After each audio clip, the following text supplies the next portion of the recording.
हमारे देश की सीमाओं का जिक्र होता है इतिहास के दृष्टिकोण से, तो हम गर्व से कहते हैं कि हमारे देश की उत्तरी सीमा पराक्रम का पर्याय बनी, जब पोरस ने विश्व विजेता का ख्वाब देखने वाले उस सिकंदर को झेलम नदी के तट पर धूल चटा दी। हमारे देश की दक्षिणी सीमा आस्था और वास्तु का अनूठा कला केंद्र बनी, जब चोल वंश और ऐसे कई राजवंशों ने दक्षिण में गगनचुंबी वो इमारतें मंदिर के रूप में स्थापित की जिन्हें आज भी पूरा विश्व देखकर दांतों तले उंगलियां दबा लेता है। पूर्व दिशा सूर्य की दिशा होती है, जिस दिशा से सूर्योदय होता है और फिर सूर्य का प्रकाश धीरे धीरे पूरे जगत में व्याप्त होता है।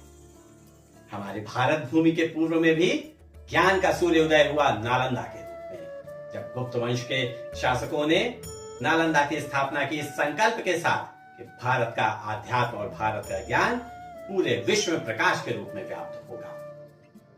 अब बात करते हैं पश्चिम दिशा की। पश्चिम दिशा यूं तो सूर्यास्त की दिशा होती है, पूरे विश्व में पश्चिम दिशा को सूर्यास्त की दिशा माना जाता है, लेकिन हमारे भारत के इतिहास में ऐसा नहीं होता है। हमारे भारत की पश्चिमी भूमि पर मराठा वीर शिवाजी, संभाजी, राणा राजपूत आदि का जो उदय हुआ, जिनका प्रताप पूरे विश्व में इस कदर फैला कि उस गगन पे फैले हुए सूर्य के प्रकाश को भी क्षीण होना पड़ा।